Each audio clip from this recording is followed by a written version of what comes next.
As-tu déjà ressenti que ta vie était irrémédiablement brisée, comme si quelque chose en toi s'était fracturé pour toujours, comme s'il n'y avait plus de raison d'espérer, d'essayer, de croire?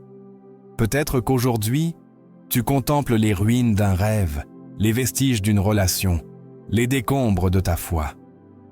Et bien que tu souris à l'extérieur, à l'intérieur, tu te demandes si Dieu a encore quelque chose de préparé pour toi. Et si je te disais que ce sentiment de perte, ce silence que tu ressens, n'est pas la fin, mais le prélude d'un nouveau commencement. Que, au cœur de ton obscurité, il y a une promesse vivante, latente, cachée parmi les larmes, mais chargée d'espérance? Dieu te dit aujourd'hui, tout n'est pas perdu. Quelque chose de meilleur est à venir. Et ce n'est pas une phrase pour te motiver, c'est une vérité spirituelle capable de tout transformer. Car ce que tu vis n'est pas une punition, c'est une préparation. Ce que tu as perdu n'était pas une erreur, c'était un nettoyage. Et ce qui viendra, si tu y crois de tout cœur, sera meilleur que ce que tu avais planifié. Accompagne-moi dans ce voyage, car dans les prochaines minutes, tu vas découvrir une parole cachée dans les Écritures. Une vérité que beaucoup ont négligée, mais qui est pleine de puissance et de consolation. Ensemble, nous allons explorer des passages, des histoires et des enseignements qui te permettront de voir ta situation sous un nouveau jour. Ce n'est pas un hasard que tu sois ici aujourd'hui. Ce n'est pas une coïncidence que tu aies lu ce titre. Il y a une graine d'espérance que Dieu veut planter dans ton cœur. Et si tu restes jusqu'à la fin, elle pourrait devenir le début d'une nouvelle saison dans ta vie. Mais avant de commencer l'étude, écris dans les commentaires cette phrase de foi. « Mon espérance est en le Seigneur ». Fais-le comme un acte symbolique, comme une déclaration spirituelle. Tu dis à Dieu, « Je crois, même si je ne vois pas. Je fais confiance, même si ça fait mal. » Et si tu mets un « j'aime » à cette vidéo, tu aideras YouTube à montrer ce message à plus de personnes qui ont besoin de cette parole aujourd'hui. Tu deviens un instrument de Dieu en partageant l'espérance. Je te félicite, cela aussi c'est prêcher l'Évangile. Sais-tu que beaucoup de personnes utilisent cette chaîne comme leur seule nourriture spirituelle? Car tout le monde n'a pas une église à proximité, mais ils ont cet espace, cette communauté. C'est pourquoi s'abonner est plus qu'un simple clic sur un bouton. C'est s'engager dans ta croissance. C'est dire « Moi aussi, je veux de la lumière au milieu des ténèbres ». Et n'oublie pas de commenter « Paix en Christ » avant de commencer chaque étude. C'est notre façon de consacrer cet espace et de déclarer qu'ici, le Saint-Esprit a la liberté d'agir. Reste jusqu'à la fin, car l'avant-dernière leçon que je vais partager pourrait contenir la clé pour débloquer une bénédiction qui est retenue dans ta vie. Peut-être qu'aujourd'hui, Dieu te dit « Prépare-toi, le meilleur n'a pas encore été révélé. Es-tu prêt à découvrir ce que le ciel a en réserve pour toi? » Alors, ouvrons ensemble la parole. Commençons maintenant. Numéro 1. Quand tout semble perdu. Il y a des moments dans la vie où tout autour de nous semble s'écrouler, comme un château de sable balayé par la marée. Ce sont ces jours où l'âme devient lourde, comme si elle portait un sac rempli de pierres invisibles. La déception, la douleur, l'abandon, la trahison sont des réalités qui nous frappent quand on s'y attend le moins. Et le plus difficile, ce n'est pas ce qui nous arrive, mais la façon dont nous l'interprétons. Car lorsque quelque chose se brise en nous, nous pensons souvent que c'est irréparable. Mais permets-moi de te dire ceci, le cœur sur la main. La foi, ce n'est pas l'absence de ruine, mais la capacité de voir l'espoir au milieu d'elle. Dans le psaume 34, 18, il est écrit « L'Éternel est près de ceux qui ont le cœur brisé, et il sauve ceux dont l'esprit est abattu. » Ce n'est pas un verset décoratif, c'est une promesse pour toi. Une promesse pour cet instant même où tu te demandes peut-être « Et maintenant, que fais-je » Dieu n'est pas seulement prêt, il se spécialise dans la restauration de ce qui semble perdu. Il le fait avec une délicatesse qui surpasse le meilleur des potiers. Car là où nous voyons des ruines, lui voit du matériel pour construire quelque chose de nouveau. Le problème, c'est que parfois, nous confondons la fin d'une étape avec la fin de notre histoire. Mais et si ce qui s'est fermé était précisément ce qui t'empêchait d'avancer? Et si ce que tu as perdu était ce qui te distrayait du véritable dessein que Dieu avait pour toi? Dieu ne rejette pas les vies brisées. Au contraire, il fait des merveilles avec les cœurs qui se rendent à lui. La Bible est remplie d'histoires d'hommes et de femmes qui semblaient être à un point de non-retour. Pense à Job. Il a tout perdu. Ses enfants, sa santé, ses richesses, sa réputation. Et qu'a-t-il dit? L'Éternel a donné. L'Éternel a ôté. Que le nom de l'Éternel soit béni. Job 1er 21. Il ne l'a pas dit parce qu'il ne souffrait pas, mais parce qu'il comprenait que sa vie ne dépendait pas de ce qu'il possédait, mais de celui qui était avec lui. Et à la fin, que s'est-il passé? Dieu a restauré le double de tout ce qu'il avait perdu. Mais attention, la restauration n'a pas commencé lorsque Dieu lui a rendu ses biens, mais lorsque Job a gardé un cœur fidèle au milieu de son épreuve. Peut-être vis-tu ton propre moment de tout perdu. Peut-être t'a-t-on pris quelque chose ou quelqu'un que tu aimais. Peut-être t'a-t-on trahi, ou es-tu fatigué de prier, d'attendre. Mais écoute attentivement cette parole. Tout n'est pas perdu. Quelque chose de meilleur est à venir. Et ce n'est pas moi qui le dis, c'est Dieu lui-même dans Ésaïe 43, 19. Voici, je vais faire une chose nouvelle. Elle est déjà en germe. Ne la reconnaîtrez-vous pas? Je mettrai un chemin dans le désert et des fleuves dans la solitude. Peux-tu sentir ce fleuve, même si aujourd'hui tu vois la sécheresse? Ce verset n'est pas une métaphore creuse. Dieu travaille sous la surface, là où tes yeux ne peuvent pas voir. De même qu'une graine semble morte lorsqu'elle est enfouie, mais qu'en réalité elle est en train de se transformer. De même ta vie en ce moment. Et ce que tu vis aujourd'hui est précisément la préparation dont tu avais besoin pour recevoir ce qui vient. Dieu n'arrive jamais en retard, mais il ne se précipite pas non plus. Il arrive lorsque ton cœur est prêt à porter ce que tu as tant demandé. N'ignore pas tes larmes, car dans le royaume de Dieu, chaque larme est une graine qui, en son temps, portera des fruits de joie. Le psaume 126, 5 le dit avec tendresse. Ceux qui sèment avec larmes moissonneront avec des cris de joie. Il est nécessaire de traverser des moments où nous ne comprenons rien pour que la foi ne soit pas seulement une théorie, mais une réalité intérieure. Ce n'est pas de la foi si tu vois toujours des résultats. La véritable foi se fortifie lorsque tout semble perdu et que pourtant, tu décides de faire confiance. Aujourd'hui, le Saint-Esprit te rappelle quelque chose d'essentiel. Tu n'es pas seul. Tu n'as pas été oublié. Et ce que tu vis ne sera pas vain. Dieu ne gaspille aucune douleur. Il prend chaque fragment de ton histoire et les assemble avec une précision divine pour écrire un témoignage puissant. Regarde en toi, non pas pour t'apitoyer, mais pour entendre la voix douce du Père qui murmure « Je n'ai pas encore fini avec toi ». S'il n'a pas fini, cela signifie que le meilleur est à venir. Car avant l'aube, il y a toujours une nuit plus sombre. Avant la victoire, il y a une bataille. Et avant le miracle, il y a toujours un silence qui semble éternel. Mais Dieu travaille dans les silences. Et dans ton cas, il a déjà commencé. Numéro 2, la voix de Dieu au milieu du silence. Dans les moments les plus difficiles, lorsque l'âme est agitée et que les prières semblent rebondir contre le plafond, nous nous demandons souvent « Où est Dieu ?» Le silence divin fait plus mal que bien des paroles humaines. Ce n'est pas seulement une absence de réponse, c'est l'angoisse de sentir que notre cri n'a pas été entendu. Mais il y a une vérité qui peut transformer complètement la manière dont tu perçois ce silence. Dieu parle aussi lorsqu'il se tait. Le problème, c'est que nous sommes habitués à un Dieu qui agit de manière rapide et visible. Nous voulons des signes, des réponses claires, des miracles immédiats. Mais Dieu, dans sa sagesse éternelle, choisit souvent de parler dans le langage du silence, car c'est là que notre cœur s'apaise et apprend à faire confiance sans voir. Le psaume 46:10 dit « Arrêtez et sachez que je suis Dieu.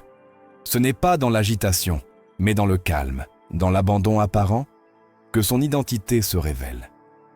Car il y a des leçons qui ne s'apprennent que dans la vallée. Il y a une maturité spirituelle qui ne vient que lorsque nous acceptons de ne pas tout contrôler. Et il y a des bénédictions qui ne s'ouvrent qu'après une saison où le ciel semble fermé. Moïse a passé 40 ans dans le désert avant de recevoir son appel. Joseph a été vendu, trahi, emprisonné avant de devenir gouverneur. Jésus lui-même, avant de commencer son ministère, a été conduit par l'Esprit dans le désert pour être seul avec Dieu. Et dans tous ces silences, Dieu n'était pas absent. Il préparait, affinait, construisait. Et si le silence que tu ressens aujourd'hui est la manière de Dieu de purifier ta foi? Pas une foi basée sur les résultats, mais une foi basée sur une relation. C'est précisément dans ces jours de sécheresse émotionnelle, où il n'y a même plus la force de prier, que le Saint-Esprit intercède pour nous avec des gémissements inexprimables. Romains 8:26 nous rappelle cette réalité spirituelle. De même aussi, l'Esprit nous aide dans notre faiblesse, car nous ne savons pas ce qu'il convient de demander dans nos prières. Mais l'Esprit lui-même intercède par des soupirs inexprimables. Peut-être te sens-tu frustré parce que tu n'entends rien. Mais écoute ceci.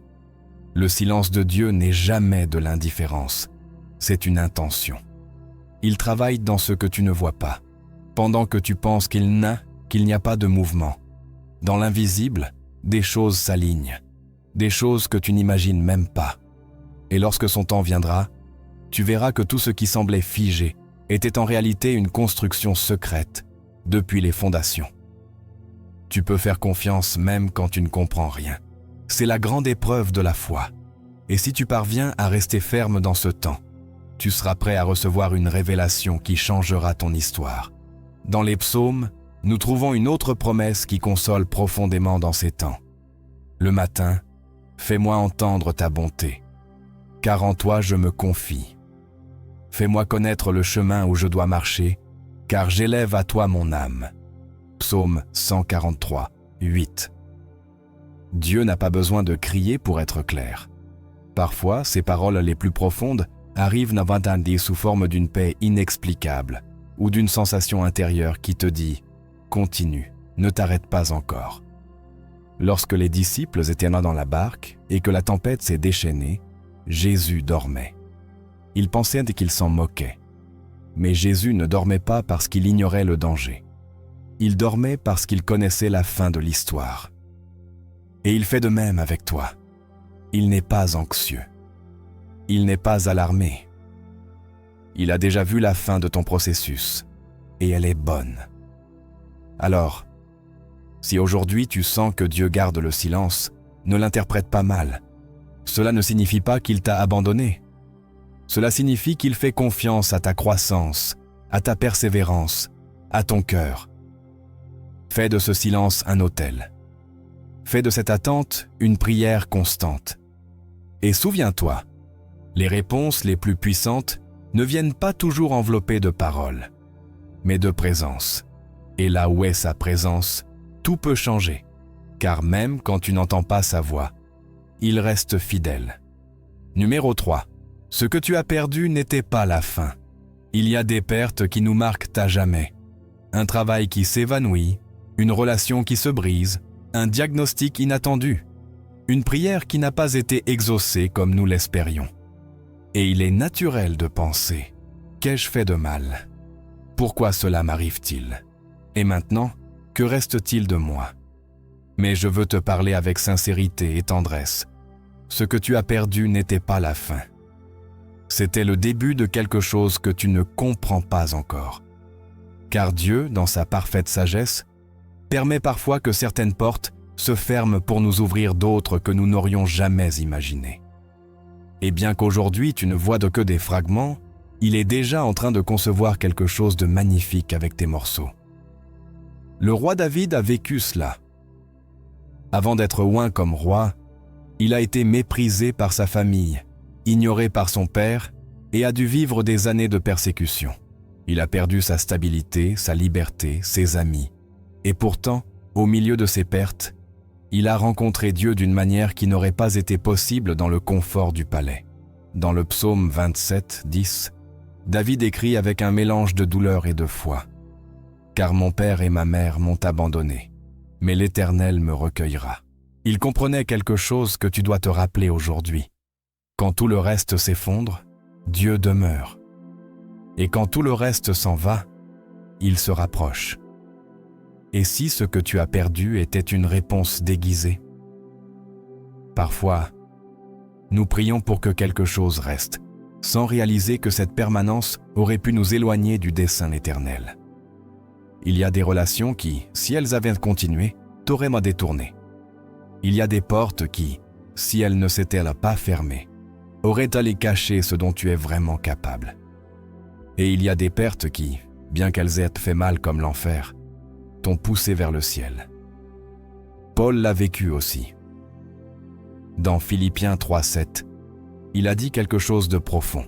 « Mais ce qui était pour moi un gain, je l'ai regardé comme une perte, à cause de Christ. » Il comprenait que tout ce qui semble une perte ne l'est pas.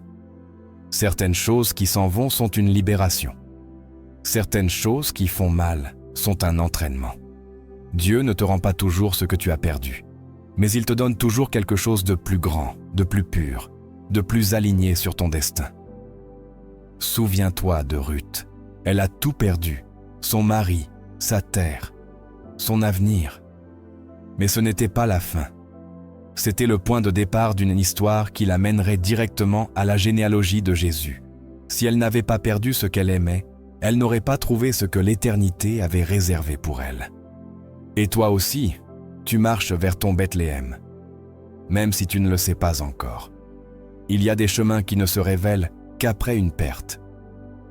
Car lorsque l'ancien s'effondre, nous nous retrouvons vides. Et c'est dans ce vide que Dieu peut remplir avec du nouveau. Peut-être as-tu senti que tu as perdu une partie de toi dans cette saison. Et oui, c'est vrai, quelque chose en toi est mort. Mais il est aussi vrai que quelque chose de nouveau est sur le point de naître. Comme le dit Ésaïe 61:3, Dieu donne une parure au lieu de la cendre, une huile de joie au lieu du deuil, un vêtement de louange au lieu d'un esprit abattu. Il ne t'a pas laissé avec les cendres, il te promet de la beauté à leur place. Fais cette prière aujourd'hui dans ton cœur. Seigneur, je ne comprends pas ce que tu as retiré de ma vie, mais je fais confiance en ce que tu apporteras. Je ne m'accroche pas au passé, car je crois que mon avenir est entre tes mains. Et répète ceci à toi-même autant de fois que nécessaire. Ce qui est parti ne définira pas ce qui vient. Ce que j'ai perdu n'annule pas ce que Dieu a promis. Car dans le royaume de Dieu, les pertes ne sont pas des points finaux. Ce sont des virgules, des pauses pour réorienter ton histoire, des silences pour introduire une révélation plus grande, des vides pour accueillir sa plénitude. N'oublie jamais ceci. Dieu ne retire jamais quelque chose sans avoir préparé quelque chose de meilleur. Et si tu ne le vois pas encore, c'est parce qu'il est encore en train de le façonner. Numéro 4. Quand Dieu ferme une porte. L'un des actes les plus difficiles à accepter dans la vie spirituelle est lorsque Dieu ferme une porte que nous désirions ardemment. Que ce soit un rêve qui ne s'est pas réalisé, une relation qui s'est terminée, une opportunité qui s'est évaporée, la fermeture fait mal. Pas à cause de ce qui était, mais à cause de ce que nous pensions que cela pouvait devenir. Et pourtant, il y a un principe céleste que nous ne pouvons ignorer. Chaque porte que Dieu ferme est une protection déguisée. Oui, je sais, il est plus facile de le croire en rétrospective lorsque tout est déjà résolu. Mais au milieu du processus, le cœur crie « Pourquoi, Seigneur ? pourquoi m'as-tu enlevé cela maintenant ?» Dans Apocalypse 3:7, une vérité est révélée que nous devons graver dans notre âme. Voici ce que dit le Saint, le véritable, celui qui a la clé de David, celui qui ouvre et personne ne ferme, celui qui ferme et personne n'ouvre. Quand Dieu ferme une porte, ce n'est pas parce qu'elle lui a échappé, c'est parce qu'il exerce sa souveraineté avec un dessein éternel. Ce n'est pas une punition, c'est une direction. Et si cette porte que tu désirais tant t'avait éloigné du plan réel qu'il a pour toi? Imagine un petit enfant pleurant parce que son père ne le laisse pas jouer avec le feu. L'enfant ne comprend pas. Il se sent rejeté, limité, incompris. Mais le père, c'est quelque chose que l'enfant ne comprend pas encore. Certaines choses que nous désirons peuvent nous brûler si nous ne sommes pas prêts. C'est ainsi que Dieu agit, Dieu. Ainsi, il y a des bénédictions qui, si tu les recevais maintenant, te feraient de plus de mal que de bien. Il y a des personnes qui, si elles restaient dans ta vie, te détourneraient de l'appel qui est sur toi. Et il y a des chemins qui, bien qu'ils semblent attrayants, mènent à la destruction.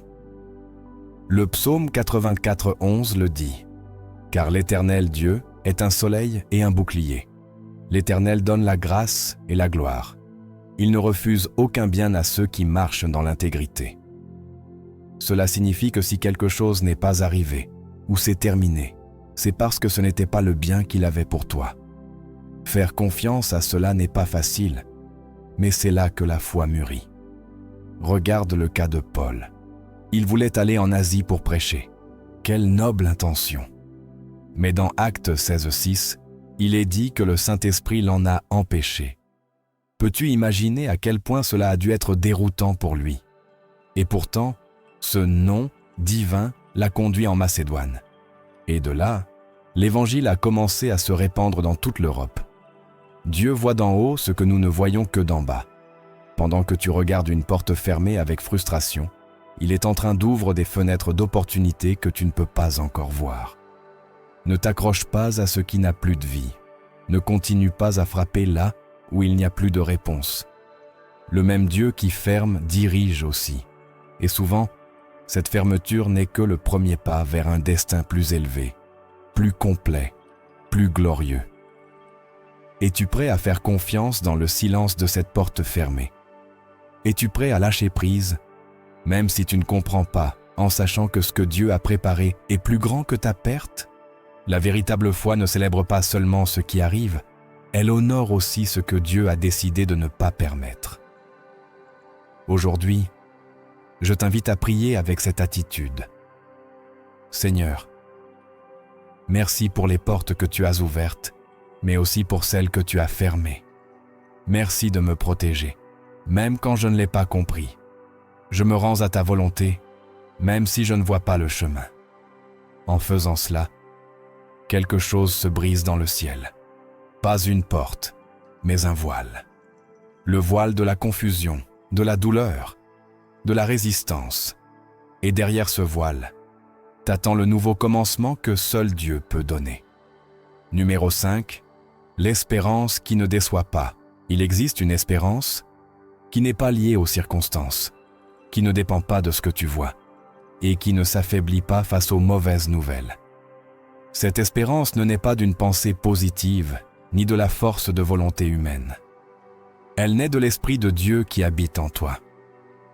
Oui, il y a des espoirs qui nous ont déçus, des personnes qui ont promis et n'ont pas tenu, des chemins qui semblaient prometteurs mais se sont révélés vides, des moments qui nous ont fait rêver mais qui se sont envolés. Mais aujourd'hui, je veux te parler d'une espérance différente, une espérance qui ne déçoit pas, une qui, même lorsque tout s'effondre, reste debout comme une ancre ferme au milieu de la tempête. Romains 5,5 le dit avec force. Or l'espérance ne trompe point, parce que l'amour de Dieu est répandu dans nos cœurs par le Saint-Esprit qui nous a été donné. Cette phrase, « ne trompe point », n'est pas poétique, elle est spirituelle. Elle signifie que celui qui espère en Dieu ne sera jamais ridiculisé. Même si les autres te disent qu'il est trop tard, que cela ne se produira pas, que c'est impossible. Continue d'espérer. Car ton espérance n'est pas placée dans ce qui est visible, mais dans ce qui est éternel. Il y a une histoire dans la Bible qui illustre cela avec puissance, celle d'Abraham. Dieu lui a promis une descendance alors qu'il n'avait plus l'âge d'avoir des enfants.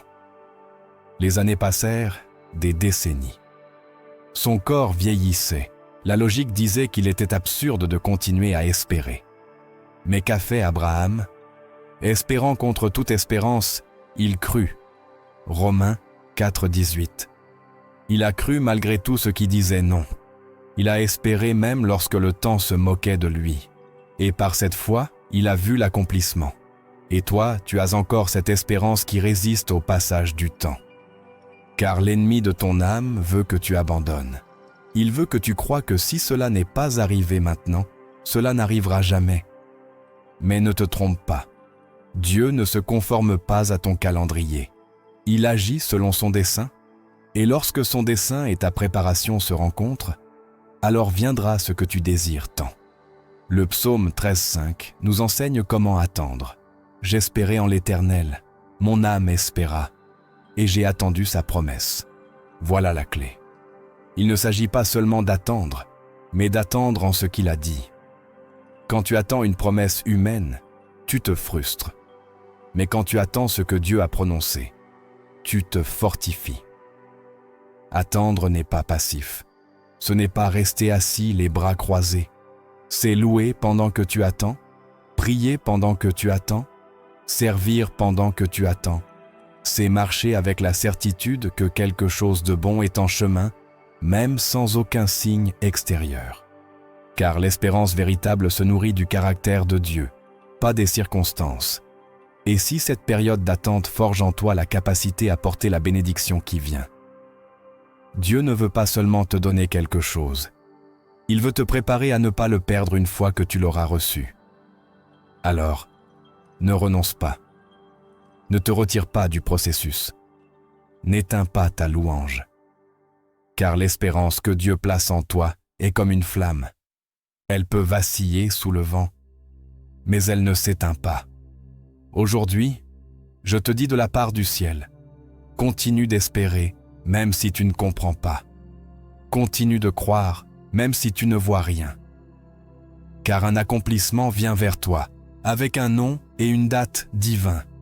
Et quand il arrivera, quand tu le verras de tes propres yeux, tu comprendras qu'aucun jour d'attente n'a été vain. Chaque prière, chaque larme, chaque nuit sans sommeil était comptée par celui qui ne faillit jamais. Car l'espérance qui naît en Dieu ne déçoit jamais. Numéro 6. Le processus fait aussi partie du miracle. Parfois, nous souhaitons que le miracle arrive immédiatement, comme une lumière qui surgit et efface toute douleur. Mais dans la plupart des cas, Dieu n'agit pas avec hâte, mais avec profondeur. Il n'est pas tant intéressé par résoudre rapidement les choses que par les transformer depuis la racine. Nous voulons des résultats, mais Dieu veut une transformation. Nous voulons la destination, mais lui veut s'assurer que nous arrivions avec le cœur juste. C'est pourquoi le processus n'est pas une interruption du miracle. Le processus est aussi partie du miracle. Regarde l'histoire de Joseph. Il a reçu un rêve glorieux de Dieu. Il verrait sa famille se prosterner devant lui.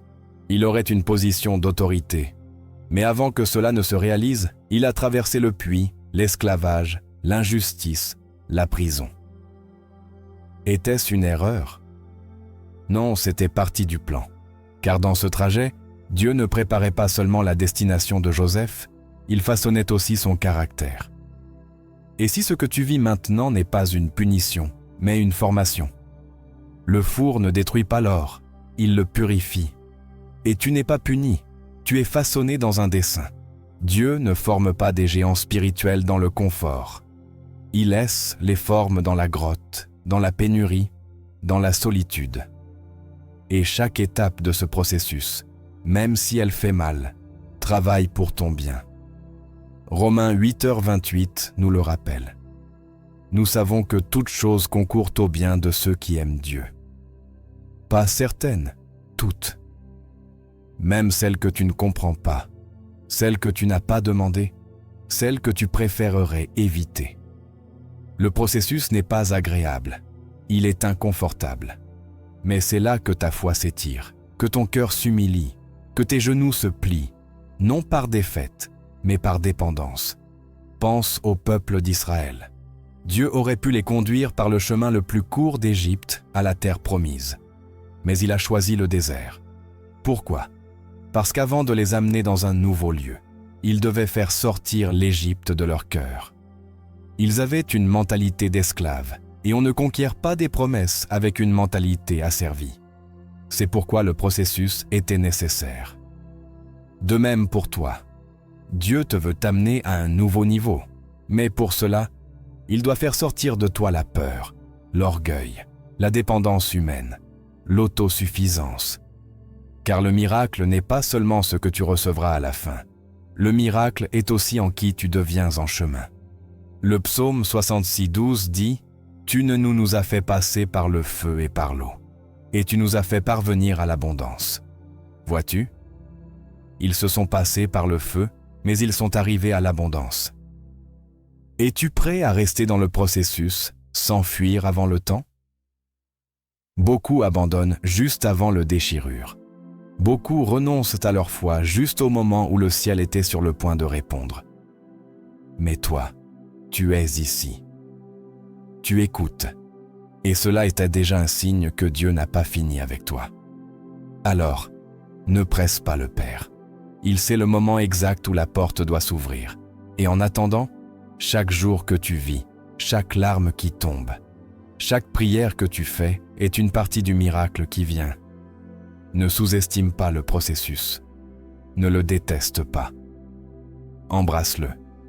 Car c'est dans ce processus que Dieu écrit un témoignage qui ne changera pas seulement ta vie, mais sera une réponse pour beaucoup d'autres qui viendront après toi.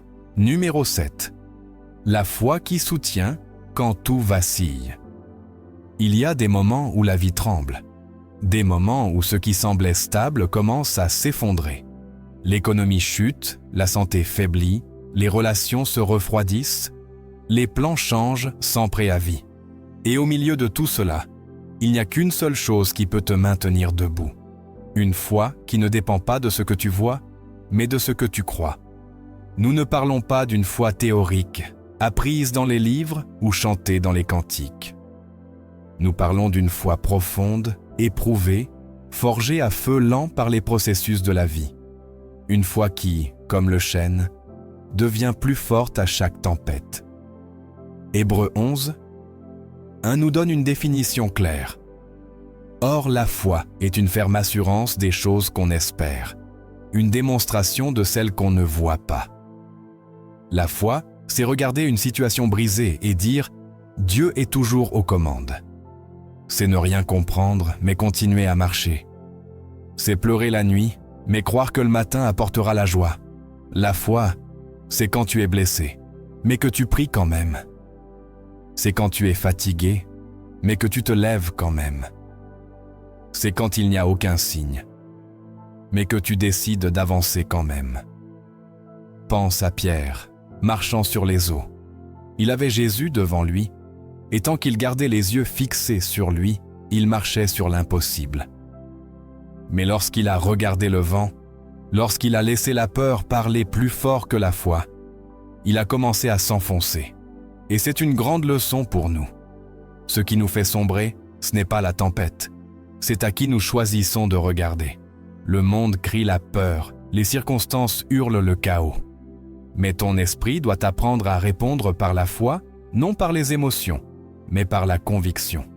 Une foi qui dit « Bien que la figue ne bourgeonne pas, qu'il n'y ait pas de fruits à la vigne, je me réjouirai néanmoins en l'Éternel. » Habacuc 3:17-18.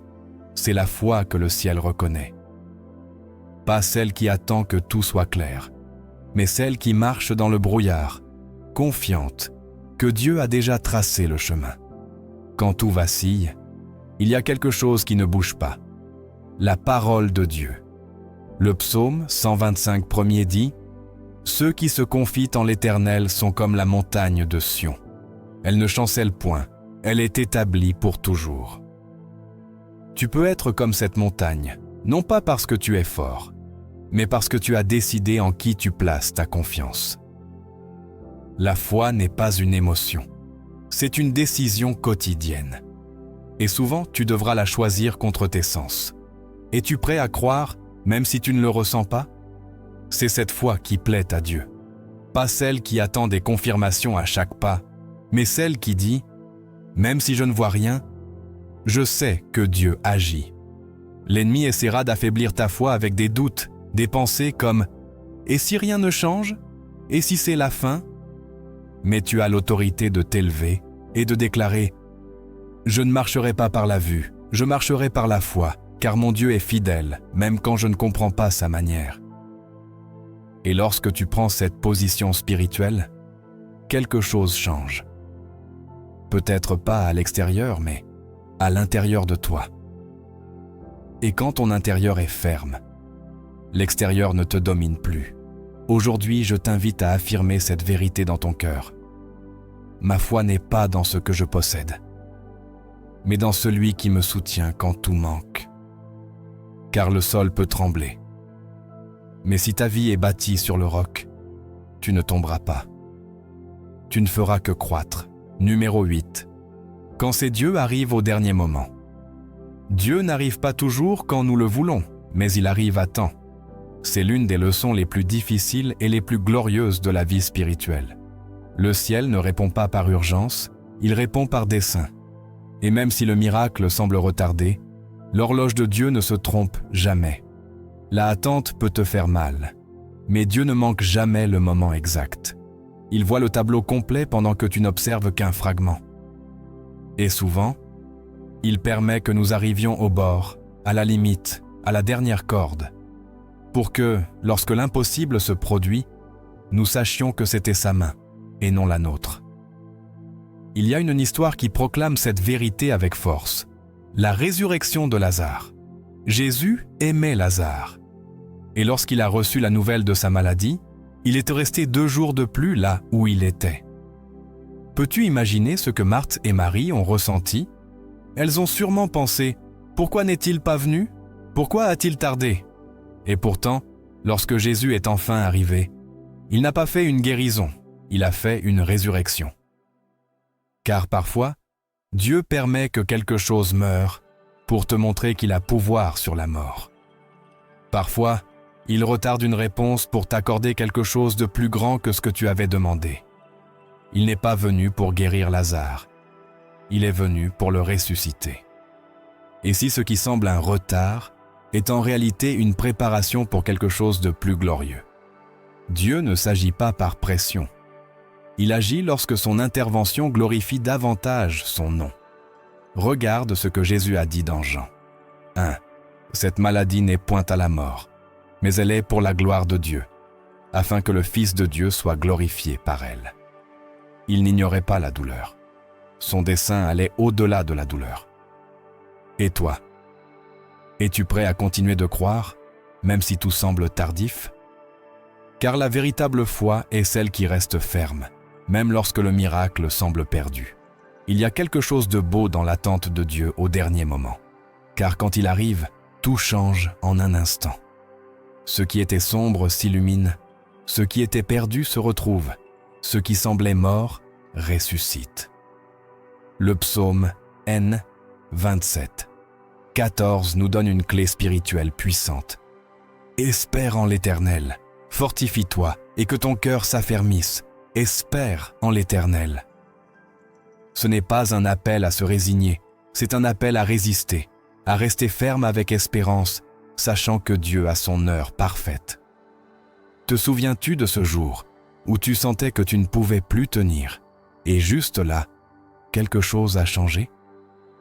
Dieu se spécialise dans l'arrivée lorsque les forces s'épuisent, car c'est quand tu ne peux plus que lui se manifeste avec puissance. Ne confonds pas le silence avec l'absence. Ne confonds pas le retard avec l'oubli. Dieu est plus proche que tu ne le penses. Et s'il n'a pas encore arrivé, c'est parce qu'il prépare encore le scénario.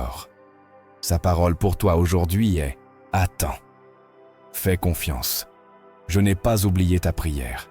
Je travaille dans l'invisible. Et lorsque je me manifesterai, rien ne sera plus pareil. Alors, ne te désespère pas, ne renonce pas, ne baisse pas les bras juste avant l'intervention divine.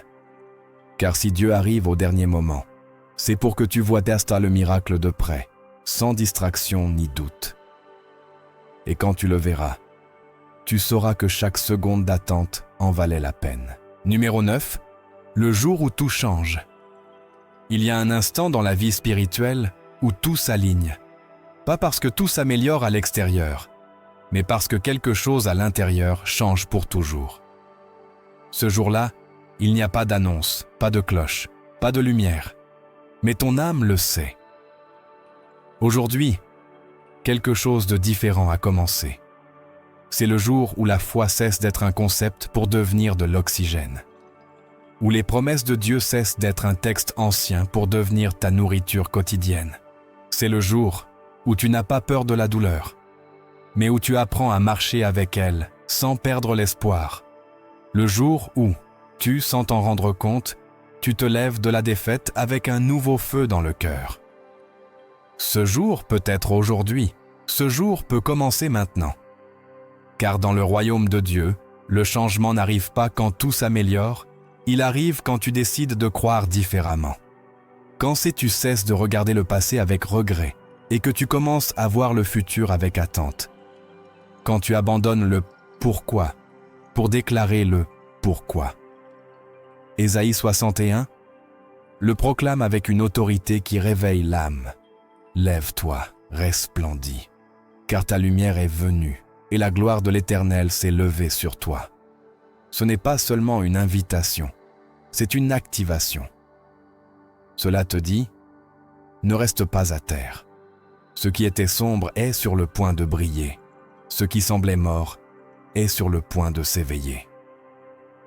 Es-tu prêt à croire que ton histoire a encore des chapitres que tu n'as pas lus?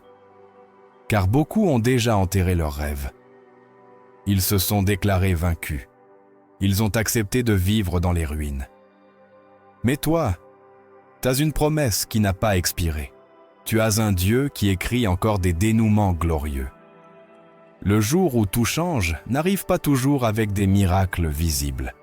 Parfois, il arrive avec un simple « oui » au fond de l'âme. Un « oui » qui dit à Dieu « Je ne comprends pas tout, mais je fais confiance. Je ne vois pas encore, mais je marche. Je n'ai pas de force. Si, mais je me lève en ton nom. » Cette décision intérieure fait bouger les cieux.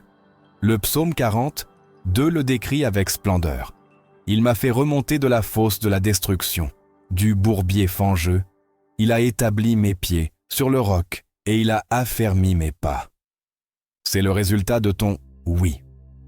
Dieu ne se contente pas de te sortir. Il t'affermit, te guide et t'élève. Et alors, ce qui te détruisait autrefois n'a plus de pouvoir. Ce qui te paralysait devient ton témoignage. Ce qui était ta douleur devient maintenant ta plateforme. Aujourd'hui, le Saint-Esprit te dit « Ne vis plus depuis la blessure, vis depuis la promesse. Ne sois plus esclave d'hier, car ce que Dieu veut faire commence par ta décision de croire qu'il y a encore du meilleur à venir. Et si aujourd'hui était le jour où tout change, pas parce que le monde change, mais parce que ta foi s'active, que ton esprit se renforce, que ton esprit s'aligne. Et quand cela se produit, rien n'est plus pareil, car tu as compris que le ciel n'est pas loin. Il est avec toi. Et peu importe comment ton histoire a débuté, ce qui compte, c'est qu'il a écrit. Numéro 10. Dieu écrit encore ton histoire. Parfois, nous pensons que notre histoire est déjà figée. Que, après tant d'erreurs, de pertes, d'abandon ou d'échecs, qu'il ne reste plus rien à dire. Nous pensons que le meilleur est derrière nous, que ce que nous vivrons désormais ne sera qu'un écho de ce que nous avions rêvé. Mais laisse-moi te dire quelque chose qui peut tout changer. Dieu n'écrit pas des dénouements tristes lorsqu'il a encore des chapitres à révéler. Et si tu respires, si tu as aujourd'hui la capacité de lire cette parole, cela signifie que ton histoire n'est pas terminée. La vie t'a peut-être laissé des blessures, oui, des cicatrices profondes que personne ne voit, mais que tu ressens chaque matin. Des moments où tu as dit « Jusqu'ici, je n'ai plus la force ». Mais c'est précisément là, au bord du gouffre, que Dieu prend la plume et commence à écrire avec une encre de rédemption. Il n'a pas besoin que tout soit en ordre chez toi. Il n'attend pas que tu sois propre, fort et parfait. Il veut simplement que tu reviennes et qu'avec un cœur sincère, tu lui dises « Seigneur, je ne sais plus comment avancer, mais si tu veux, écris la suite. » Car Dieu écrit différemment. Il ne rédige pas comme les hommes. Nous écrivons des histoires de succès basées sur le mérite, les accomplissements, la force. Dieu s'écrit à partir de la grâce, du départ, de l'amour inépuisable. Le psaume 139:16 est une pépite spirituelle qui le révèle. Tes yeux voyaient ma substance quand j'étais encore informe, et dans ton livre tous mes jours étaient inscrits avant qu'un seul d'entre eux n'existât. Cela signifie que même les jours les plus sombres, ceux où tu as pensé que Dieu était absent, étaient vus par lui avec une intention rédemptrice. Et si le chapitre le plus difficile de ta vie était celui où Dieu utiliserait pour montrer sa gloire avec plus de puissance? Les témoignages les plus forts ne naissent pas dans les victoires faciles, mais dans les processus où tout semblait fini.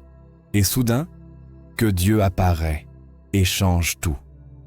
Regarde Joseph, trahi par ses frères, vendu, emprisonné injustement. Les années passaient et rien n'avait de sens. Mais un jour, tout a changé. Et ces mots qu'il a prononcés à ses frères, lorsqu'il était en position d'autorité, disent tout. Vous aviez médité de me faire du mal, mais Dieu l'a changé en bien.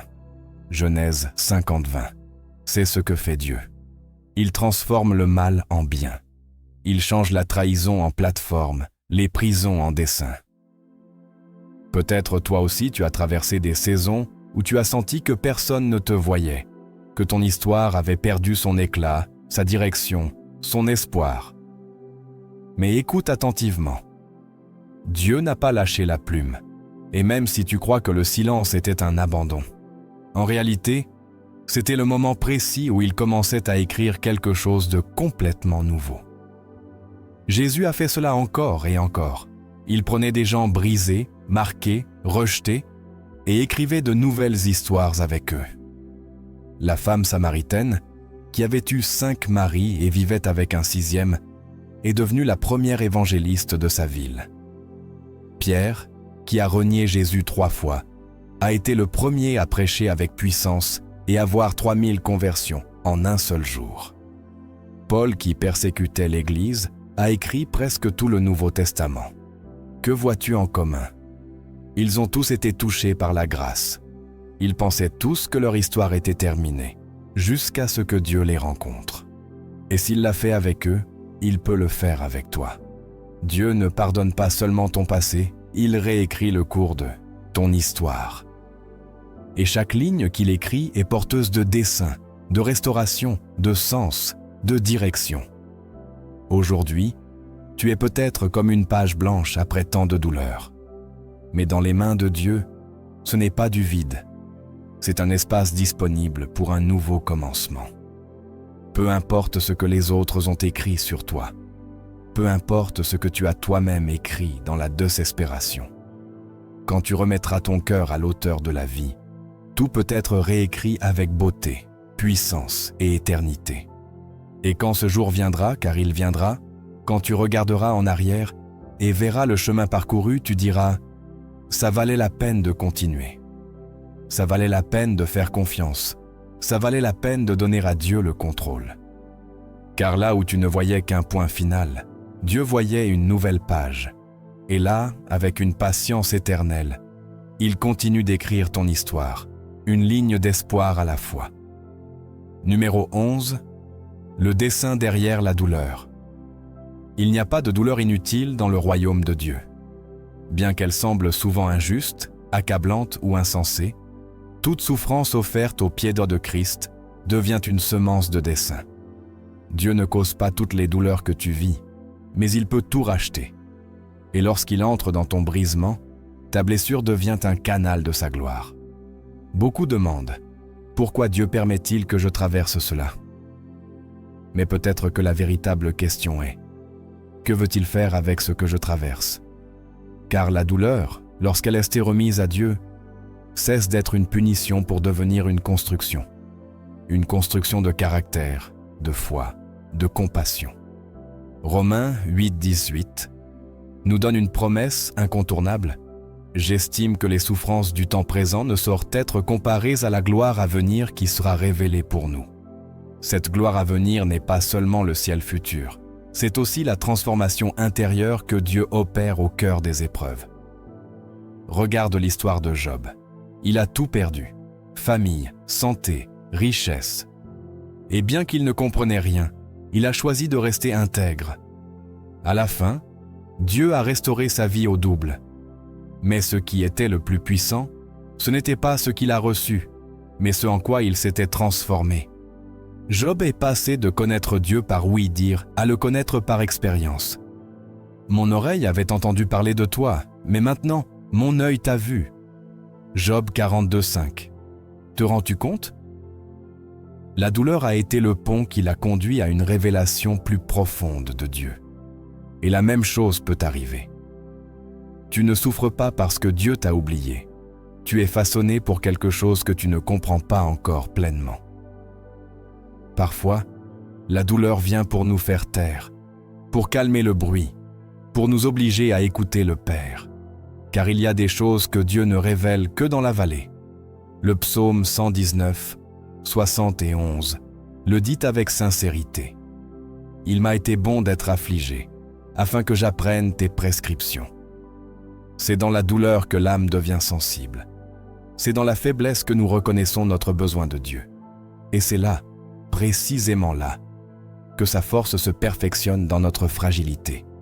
Et si ta plus grande épreuve était l'école où Dieu forme le leader, le guérisseur, l'intercesseur, le serviteur, dont les autres auront besoin plus tard, parfois, tu te demandes pourquoi tu traverses tant de choses. C'est parce que Dieu développe en toi une profondeur que d'autres auront besoin d'imiter. Souviens-toi, le dessin ne se voit pas quand tu es dans la grotte. Il se révèle quand tu en sors, transformé. David a été oint comme roi, mais il a dû passer des années à fuir, seul, incompris. Et c'est dans ce processus douloureux que le livre des psaumes a été écrit. Pas depuis le trône, mais depuis la grotte. Pas dans des temps de gloire, mais de lutte. Et aujourd'hui, des milliers d'années plus tard, nous sommes toujours consolés par ces mots nés au cœur du brisement. Peux-tu voir que ta douleur peut aussi donner vie à d'autres? Peut-être pas aujourd'hui, peut-être pas demain. Mais quand Dieu prend cette souffrance, il la transforme en un fleuve de guérison pour ceux qui viendront après toi. Ne fuis pas le processus. N'aie pas honte de ta douleur. Et surtout, ne crois pas que Dieu t'a abandonné. Car ceux qui souffrent le plus sont parfois les plus choisis. Ceux qui pleurent souffrent le plus sont souvent les plus utilisés. Et toi, si tu décides de remettre cette douleur entre les mains du potier, tu verras comment il la transforme en un dessein éternel, non seulement pour toi, mais pour tous ceux qui seront touchés par ce qu'il a fait dans ta vie. Ta douleur ne sera pas vaine. Elle sera un témoignage, une semence, un héritage. Numéro 12. La clé pour débloquer ta bénédiction. Beaucoup prient pour une bénédiction. Beaucoup demandent une direction, une restauration, une réponse. Mais peu comprennent qu'il y a des bénédictions qui ne s'activent pas par la force, ni par l'insistance, ni par des rituels répétitifs. Il y a des bénédictions qui ne se débloquent que lorsque le cœur se rend complètement. As-tu déjà senti que tu tournes en rond depuis longtemps, priant pour la même chose, attendant la même chose, rêvant de la même chose, mais que tout reste inchangé? Peut-être que ce n'est pas Dieu qui retient quelque chose de toi, mais toi qui retiens quelque chose de lui. Car il y a un principe éternel que beaucoup ignorent. Dieu ne peut remplir ce qui est déjà plein. Si tes mains sont pleines de tes plans, de tes sécurités, de tes conditions, de tes peurs, comment Dieu peut-il te donner ce qui est nouveau, divin, éternel?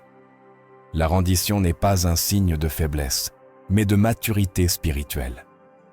C'est le moment où nous disons à Dieu, « Je ne veux pas seulement ce que je désire, je veux ce que tu sais que j'ai besoin. » Et cela change tout. Abraham a vécu ce principe comme personne. Il avait reçu une promesse directe de Dieu, un fils, une descendance aussi nombreuse que les étoiles. Et enfin, après des décennies d'attente, Isaac est né, le fils de la promesse. Mais un jour, Dieu lui a dit, « Prends ton fils, ton unique, celui que tu aimes, Isaac, et offre-le en sacrifice. » Genèse 22:2.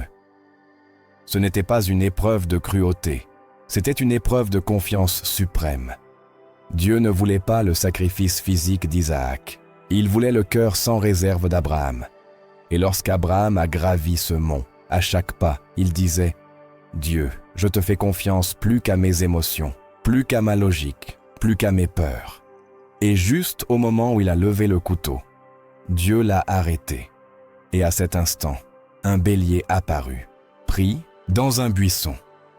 C'est là que Dieu se révéla comme Jéhovah Jireh, le Dieu qui pourvoit. Pas avant, mais après la reddition totale. Vois-tu la clé? La provision est apparue sur l'autel, pas dans la planification. La bénédiction s'est libérée dans la reddition, pas dans la stratégie. Aujourd'hui, beaucoup veulent la bénédiction sans passer par le mont Moria. Ils veulent la multiplication sans la remise, le ciel ouvert sans le cœur ouvert. Mais il y a des moments dans ta vie où Dieu ne te demandera pas plus d'action, mais plus de reddition. Pas pour te prendre, mais pour te préparer. Car rien de ce qui est retenu avec idolâtrie ne peut porter une bénédiction éternelle. Dieu ne rivalise pas avec tes idoles. Et souvent, l'idole n'est pas quelque chose de mauvais. C'est un rêve, une relation, un objectif, même un ministère. Mais quand cela prend la première place dans ton âme, la bénédiction est retardée, car Dieu ne bénit pas ce qui pourrait te détruire. Le psaume 37, 4-5, donne une séquence divine. « Fais de l'Éternel tes délices, et il te donnera ce que ton cœur désire. Recommande ton sort à l'Éternel, mets en lui ta confiance, et il agira. Il ne dit pas « D'abord je te donne, ensuite tu me suis. » Il dit « D'abord remets-moi tout, et ensuite je ferai ce que personne d'autre ne peut faire. » Et si ta bénédiction était de l'autre côté d'une obéissance que tu n'as pas encore donnée? Et si cette prière que tu répètes sans cesse n'a pas été exaucée parce que tu n'as pas encore lâché le contrôle? Il y a un moment sacré dans la vie de tout croyant où nous cessons de lutter pour convaincre Dieu de nos plans et commençons à nous abandonner aux siens. Ce moment change tout. C'est là que des portes fermées depuis des années s'ouvrent, là que des percées soudaines se produisent, là que les cieux s'ouvrent sans préavis. Car le cœur ne veut plus manipuler Dieu, il veut simplement être avec lui. Se rendre, ce n'est pas s'asseoir à attendre sans rien faire. C'est vivre avec une âme en paix, sachant que le Père Céleste travaille déjà en ta faveur, même si tu ne vois rien, ne comprends rien, ne ressens rien. Le psaume 34:10 le dit, « Les lionceaux manquent de tout et ont faim, mais ceux qui cherchent l'Éternel ne manquent d'aucun bien. » Comprends ceci. La quête de Dieu apporte une provision surnaturelle, non pas parce que tu poursuis la bénédiction, mais que parce que tu as fait de lui ta seule priorité. Aujourd'hui, Dieu te dit « Je veux te bénir, mais d'abord, j'ai besoin que tu me remettes tout ce que tu utilises pour te soutenir sans moi. Cette peur, ce plan B, ce au cas où. Et si tu décides aujourd'hui de te rendre vraiment, tu verras comment cette clé, invisible dans tes mains, ouvrira des portes que personne n'a pu bouger. Des portes qui ne répondent pas à tes mérites, mais à ton cœur rendu, car, en fin de compte, le royaume de Dieu ne fonctionne pas par l'effort humain, mais par des cœurs brisés et confiants. Et lorsqu'un cœur se prosterne complètement, le ciel répond, et la bénédiction, enfin se déverse. Numéro 13, quelque chose de meilleur est à venir. Tout au long de ce chemin spirituel que nous avons parcouru ensemble, Nous avons parlé de la perte, du silence, de l'attente, de la douleur. Mais tout converge vers ce moment, vers cette vérité finale, qui n'est pas seulement un réconfort, mais une promesse vivante et active dans le cœur de Dieu pour toi. Quelque chose de meilleur est à venir. Peut-être tes yeux ont-ils vu beaucoup de douleur. Peut-être ton cœur a-t-il appris à vivre avec la cicatrice de ce qui n'a pas été. Peut-être ta foi a-t-elle été frappée tant de fois qu'elle ose à peine espérer. Mais aujourd'hui, avec l'autorité de la parole et la tendresse de l'esprit, je veux te dire, ne te contente pas. Ne t'habitue pas à la vallée, ne baisse pas tes attentes. Car le Dieu qui t'a soutenu hier a déjà préparé demain. Jérémie 29:11 est l'un de ces versets que beaucoup connaissent, mais que peu croient vraiment dans toute leur profondeur. Car je connais les projets que j'ai formés sur vous, dit l'Éternel, projets de paix et non de malheur, afin de vous donner un avenir et une espérance. Te rends-tu compte? Dieu ne sait pas seulement ce qui vient, il l'a pensé, il l'a conçu, il l'a écrit avec son amour éternel. Et cet avenir que tu attends, ou que tu as peut-être cessé d'attendre, ne se construit pas sur tes mérites, mais sur sa fidélité. Car le Dieu qui a commencé une bonne œuvre en toi la terminera. Il n'abandonne pas les processus. Il ne se rend pas avec toi. Il n'efface pas les futurs à cause des erreurs passées. Il rachète, il restaure, il renouvelle.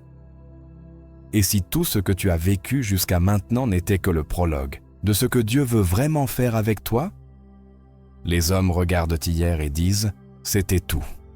Dieu regarde aujourd'hui et dit « j'agis ». Il regarde demain et déclare « ce sera mieux ». Ésaïe 43, 18 à 19 le dit. Ne vous souvenez plus des choses passées et ne considérez plus ce qui est ancien. Voici, je fais une chose nouvelle, elle va éclore. Ne la reconnaîtrez-vous pas? Ce n'est pas de la poésie, c'est une réalité spirituelle en marche. Dieu ne refait pas ton passé, il crée quelque chose de totalement nouveau. Et peut-être qu'aujourd'hui, tu ne le vois pas. Peut-être que ton présent ressemble à une répétition de déception. Mais il y a un bientôt en chemin. Une saison où ce qui a été semé dans les larmes sera moissonné dans la joie. Une étape où ce que tu as perdu sera remplacé par un dessein. Ne mets pas un point final là où Dieu a mis une virgule. Ne vis pas comme si tout était déjà dit.